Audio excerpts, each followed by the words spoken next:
Hello everyone, and you're so much welcome to today's tutorial, and I still remain your most wealthy shoemaking made easy tutor Odurole Mojibola. Today I'm going to be showing us how I actually cut this beautiful combination of flower, and I'm also going to be showing us not just the flower, the pattern as a whole, and I'm also going to be showing us how to make use of your edge coat.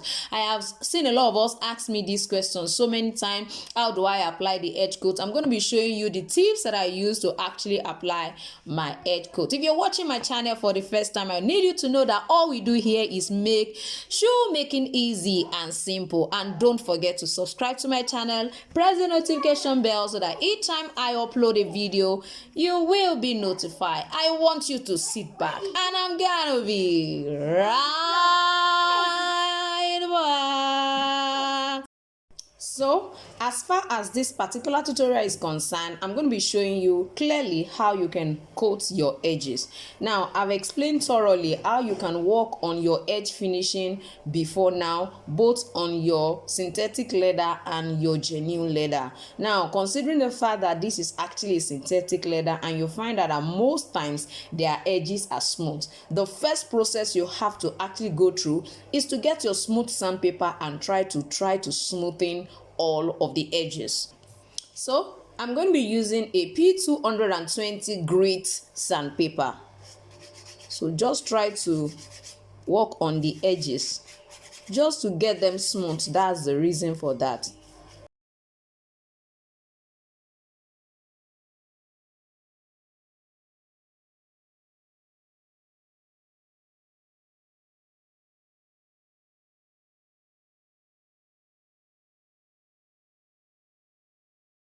So after that, I'm going to go ahead and pick up my edge coat applicator. This is actually an applicator, so you can see what it looks like. The amazing part is that this is very flexible, so you can easily make use of it. It will freely move by the side.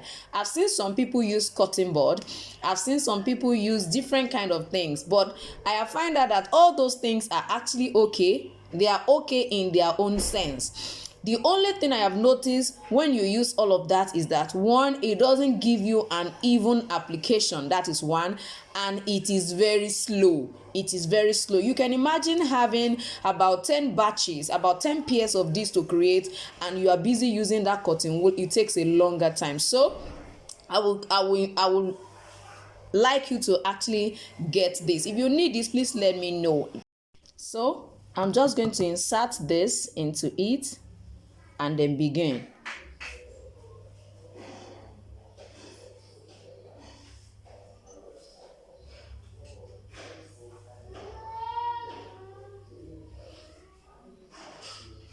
Now, all of these ones at the side, you have to learn to actually clean them up. Make sure you clean immediately. You can get a wipe to do that for you. Get a wipe to clean that immediately. Now, don't forget, I actually prepared my edge coat myself. If you are interested in knowing how to prepare the edge coat, please, there is a course on it. If you are part of my beginners class, you already have that. It's part of the courses I taught in the beginners class. So just go to the beginners class and then get yourself educated. So I'm just going to do that for all of the sides. That is going to be our first application.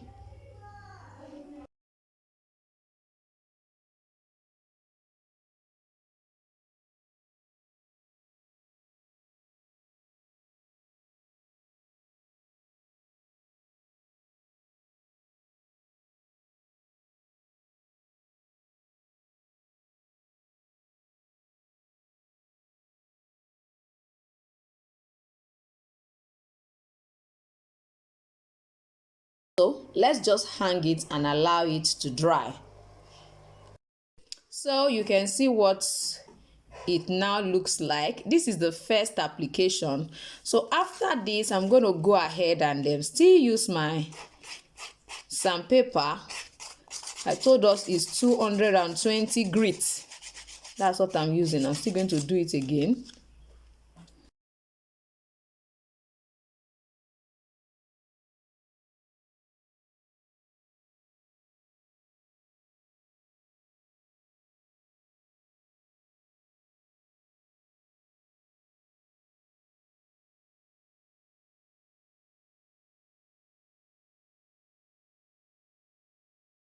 Now that I've done that, I'm just going to go ahead and then apply it once again.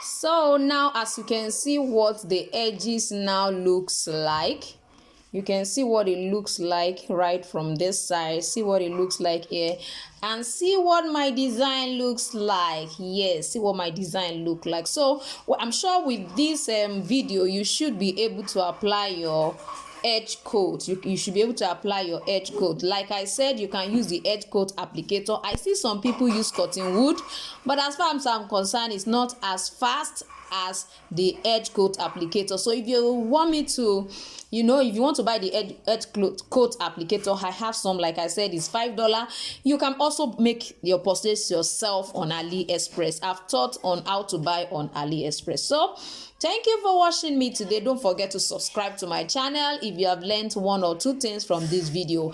And I know somebody is already asking me, you are not teaching us how you created a pattern. Now let me give you a brief preview of what I have right here. Now the length has to do with whatever size you are working with, which it depends on you.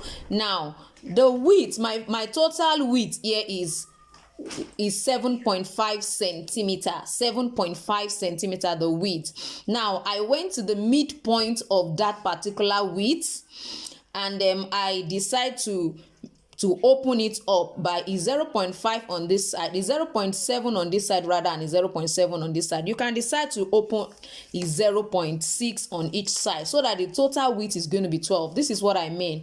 Just place your tape right there, or your ruler.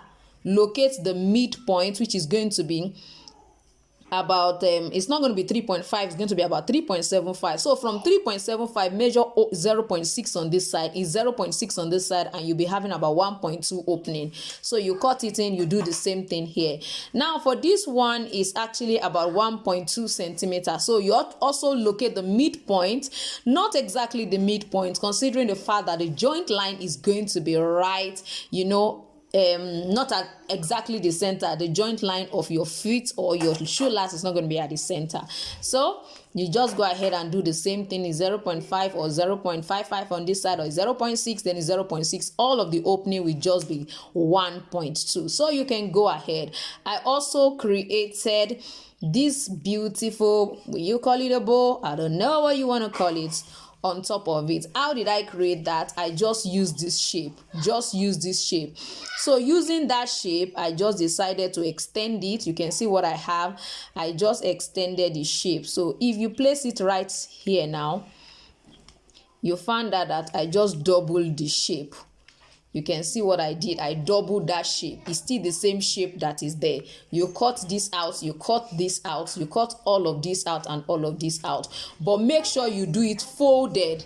Now, the little extension in the middle, the little part at the middle and the little part at the middle here is what you are going to overlap to be able to attach it down. So you can use a rivet to attach it here, then use this strap, a little strap such as this. This is about 1 centimeter, 1.2 centimeter. It depends on your opening. So you just wrap it around it and you have your hopper ready. I use a totally different leather as my lining, and a totally different leather as my hopper. Thank you once again for joining me today, and I still remain your most wealthy shoemaking made easy tutor, Odurole Mojibola, and I'm going to see you next time.